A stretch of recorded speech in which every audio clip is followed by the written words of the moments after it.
I'm Al Brooks, and this is my price action trading course. This module is about head and shoulders patterns, head and shoulders tops, and head and shoulders bottoms. I'm going through a list of common reversal patterns, and I've been through all of these, and now we're at the head and shoulders patterns. Head and shoulders top, HST, head and shoulders bottom, HSB. Those are the abbreviations that I'll use in this module. I personally don't like the terms head and shoulders tops and head and shoulders bottom. I think they're meaningless because they don't describe what's going on with the price action. The best ones are all major trend reversals, and when they are major trend reversals, I prefer to use the term major trend reversal. If you have a head and shoulders top, for example, the move down from the head breaks the trend line, and then the rally to the right shoulder becomes a pullback from that breakout, and therefore it's a breakout pullback short, and it's a lower high major trend reversal. That's how I tend to look at major head and shoulders patterns. So here we have a bull trend, a higher high major trend reversal, another break of the trend line, and a lower high major trend reversal. You can call it a head and shoulders top. I would call it a higher high major trend reversal followed by a lower high major trend reversal. At the bottom, we have a strong bear spike. This is the weekly spider chart, by the way, and a potential head and shoulders bottom. I would view this as a bear trend, trend line break, and a lower low major trend reversal with a very strong buy signal bar and a very strong bull spike, and then a higher low major trend reversal. And this higher low major trend reversal has a small head and shoulders bottom, a left shoulder here, a head here, and a right shoulder here. To me, you could buy above this bear bar, or better, more higher probability, buy above that bull bar. Okay, again, head and shoulders patterns are really just major trend reversals.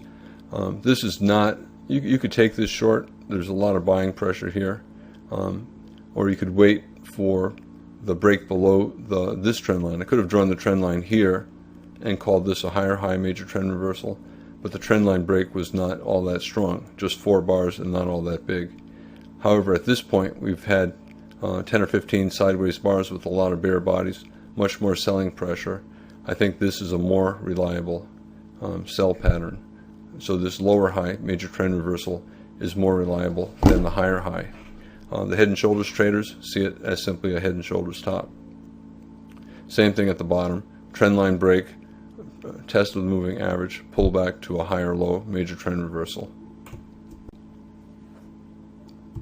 Most head and shoulders patterns are traded, well, they're all trading ranges, and most trading range breakouts up or down fail, most reversals fail, and most head and shoulders tops and most head and shoulders bottoms fail to reverse. If the market begins to reverse, it will usually fail, because trends tend to continue what they've been doing, and 80% of reversal attempts will fail. It doesn't matter if the reversal attempt has a head and shoulders top or a head and shoulders bottom look to it, chances are it'll fail.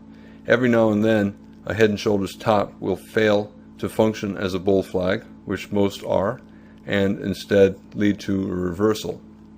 But most head and shoulders tops are bull flags, most head and shoulders bottoms are bear flags, and every now and then they'll fail to function as a flag and lead to a reversal. So here's a head and shoulders bottom, and most head and shoulders bottoms do not reverse the trend, and this is a perfect example. It led to a trading range and then another low. Markets tend to have inertia and they resist change. So we're in a strong bear trend, it's going to be resistant to change, and this head and shoulders bottom simply was part of a large trading range. It's head and shoulders top and bottom are way overused terms. Some traders see them everywhere and they trade them all the time, and if they do, they lose money. Remember, only 20% of reversals patterns actually lead to reversals. Most head and shoulders tops become bull flags. Most head and shoulders bottoms become bear flags. Okay, here's a 120-minute chart of the E-mini, and there are head and shoulders patterns all the way down, head and shoulders bottom patterns all the way down, yet the market continued down. There are head and shoulders tops all the way up, and yet the market continued up. Most head and shoulders patterns are flags, not reversal patterns. Traders who see head and shoulders tops and bottoms all over the place are looking for reversals within strong trends, and they end up missing the trends. Some traders are always looking for reversals even when the context is bad, and they see head and shoulders tops and head and shoulders bottoms everywhere, and they take all of those entries and they wonder why they're losing money when they're selling these great head and shoulders tops and buying these great head and shoulders bottoms that all the books say are great reversal patterns. They're losing money because they're fighting the trend, and most head and shoulders tops and bottoms are not reversal patterns, they're continuation patterns.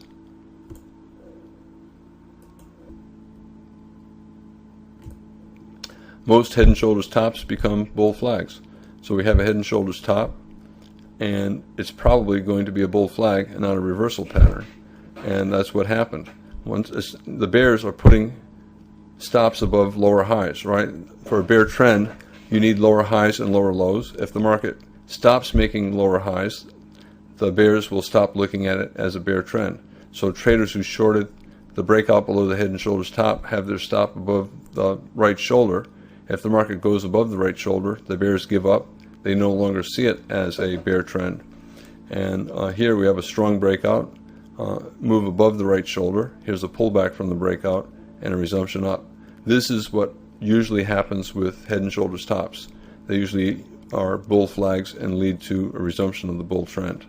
Every now and then one fails to lead to the resumption of the trend and the market reverses, and people think of it as a reversal pattern.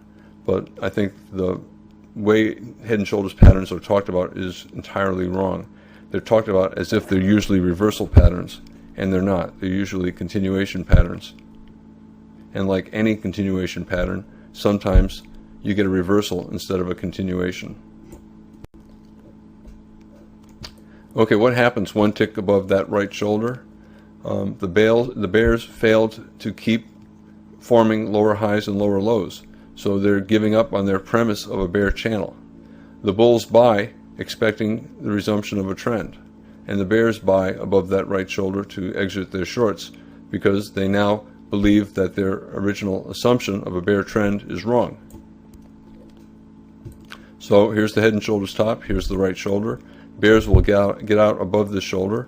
Bulls will get long above this shoulder, because at this point, as soon as the market gets above the shoulder, the market's no longer forming lower highs and lower lows, so it's no longer a bear trend. So the bears sold betting on a bear trend, and as soon as we get above that lower high, it's no longer a bear trend. So the bears buy back their shorts and take the loss.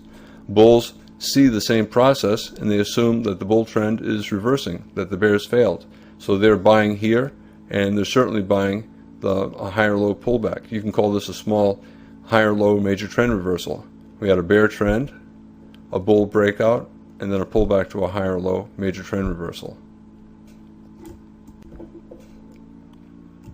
When the market reverses after head and shoulders top, it is a lower high major trend reversal, and it's better to look for major trend reversals than head and shoulders tops. The right shoulder is a pullback from the bear breakout below the bull trend line, and you can take a look at the modules on major trend reversals to get more information. So I see the right shoulder of a head and shoulders top as simply a lower high major trend reversal. In other words, a pullback from the bear breakout below the trend line. So we have a bull trend, a break below the bull trend line, and this is a pullback from that breakout.